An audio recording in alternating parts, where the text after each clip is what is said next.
Hi everyone, it's Jen from Simple Local Life, and I'm back at Wells Lake Farm Market, and today I'm back with my friends Adrien and Sarah. How are you guys today? Very good. Good. Nice to see you, Sarah. It's been a while since I've had you on video with us. It sure has. Well, it's really exciting to kind of see you here. I know you guys have had a really busy season, so we're just going to touch on a couple things today and get caught up with what's happening. So I guess we're kind of, is it October? Yeah, still October. Pretty near the end. Pretty near the end. We're heading on towards Halloween, of course, and I know you guys are carrying on the tradition of the pumpkin carving. So that's happening when, Adrien? That's happening on Friday from 1 until 3. Okay, so we're up here in the greenhouse? Up here in the greenhouse, yeah. We'll have the pumpkins for you if you'd like to carve one. We're just asking everyone to bring their own tools to do the carving if they can. Yeah. But other than that, we'll look after everything up here. We're going to have a little bit of some treats for everyone. And we're going to break out the popcorn maker. Ooh, the popcorn maker. I might have to stop by and get some of that. Yeah, it's always such a fun event. I used to bring my kids when they were younger, and it's always great because it's on that. There's no school that day, so it's a great activity for the kids. And a lot of kids kind of come in costume if they feel like it, just make it a fun kind of afternoon. And but bring your carving tools because they need those to be able to carve. In Country 100.7, is Jonathan going to be here? That's right. Okay, yeah. Great. Okay, so that's a lot of fun. The pumpkin carving's coming up this Friday, 1 to 3, up here in the greenhouse. And of course, lots of still seasonal produce coming in. What's going on down in the market?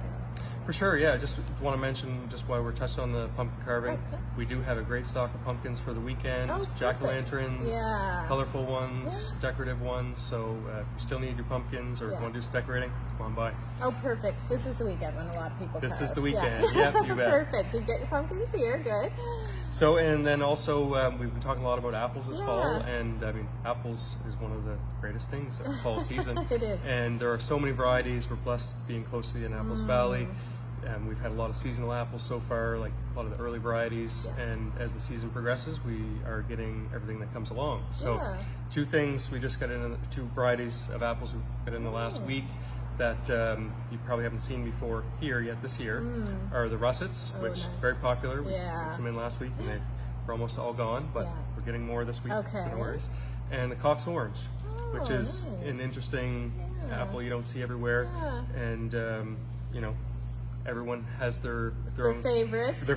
And you know, we've had a lot of people asking about these, so we have them. They're here and now. I should mention that the next one we're going to be adding to the lineup is ambrosia. We have some ambrosia coming today, and then the next ones to come in the next week or so will be Golden Delicious and Jonah Golds. Oh, perfect. It just keeps coming. All the delicious fruits and apples. I love it. Absolutely, I love it. Yep. And they're still just kind of finishing up with the Honeycrisp season, so we have lots of, you know, if we need more of those, we'll get more of those. Perfect. Okay. And I know there's always lots of goodies in the market too. I love getting things like this, especially with the holidays coming, to tuck into people's gifts or stockings. So what do we have here? We have some wild blueberry blossom honey from my family in Van Dykes. This is the world famous. I call it the world famous.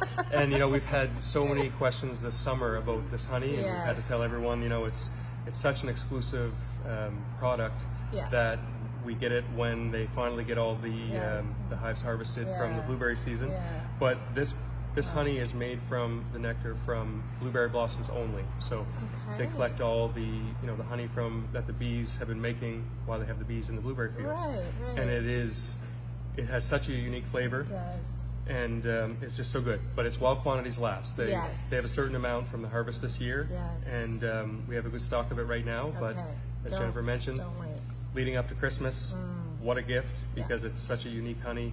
You'll only get this in this part of the world. Yeah, I love consumable gifts like this. I will tell you a story. I bought a jar of this for my mom several years ago and put it in her stocking, and now that's all she'll eat. And last year she came here to the market, but you guys were all sold out close to the end of the season. But little did she know I had some tucked away. So, so it doesn't take much to try it, and then this become one of your favorite honeys too. It is amazing, And Sarah, I know you've been busy here this morning and busy here at the market too. What are you up to? I've been helping you in the bakery here a lot lately. Just getting us stocked up and ready to, as we are going to be open longer this season. We're going to be open till December 20th. So I'm trying to get us just stocked up for a longer season, and just for everyone to come and get all their favorite goodies. So if you're looking for, I know a lot of people like to stock up their freezers with their favorite goodies, especially before we leave, before we close. And we just ask that people just call ahead if you have a big order of the special treats or anything from our kitchen that you would like to get from us. As if you'd like a big order, it can just wipe us right out. But we're certainly happy to fulfill those big orders just with a phone call ahead. So. Well, I think it's so exciting. I know, I don't think we've talked about it, but we have been sharing the news that you guys are open until December 20th this year. So many opportunities for you guys to place orders, as Sarah mentioned, especially like December will be a busy month, I predict, so you don't want to wait. If you always stock your freezer, I would suggest, you know, like Sarah mentioned, you get on the phone and call ahead, call even in November and book those in, and then they could pick them up in December, but it'll just help with planning and just organization of all that.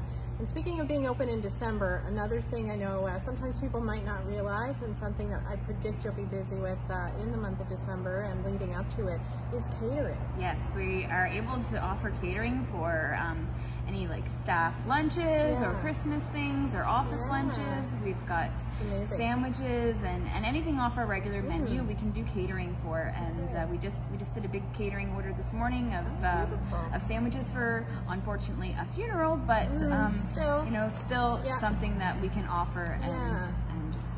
Well, I can just imagine with the holidays, with like a nice soup and sandwich luncheon, or a nice plate of sweets from the market from the bakery, and goodies from the market kitchen. Like the possibilities are really endless for this. So it's a great idea, and I know people are often looking for caterers around here. So this is another great option if you haven't tried out the market before. Highly recommend. Good. So anything else you guys want to share, or you're just working away? I know. Just working away. We're really looking forward to being open for this fall into Christmas season. It's going to be really fun. Good. Well, thank you both for taking a minute, and we'll chat again soon. Thank you very much. So I'm back with my friend Elspeth. How are you today, Elspeth? I am good. Good. Gardening season is, well, you know, there's still stuff to do. There's always stuff to do. Yes. And I find this year especially, like the weather's been so lovely, and still plants producing and lots happening. So yeah, still lots to do in the garden. First frost this week. Yes, first frost. And I cut flowers from my garden this week and have a nice bouquet of zinnias and cosmos. Beautiful. Now, that's the end of it. That's it. But there is gardening things. A few tips today. Just, I know this week on Facebook we've been flogging bulbs a lot, because from here on, over the next couple of weeks, great time, now that things have been frosted and gardens, you're starting to empty things out of your garden, great time to plant bulbs. And I do want to mention, because this was a question we got a bit on Facebook this week, was around deer-resistant things. And as I have said over the years, there's nothing that's really deer-resistant, but there are things that they prefer less than other things. And these are two of the items. One is the Crown Imperial, and this is a spectacular bloom. And I posted a picture of this on Facebook and had lots of response to it. It really is very regal. It's regal. It is. And really lovely. And it's not a bulb that you have to dig up.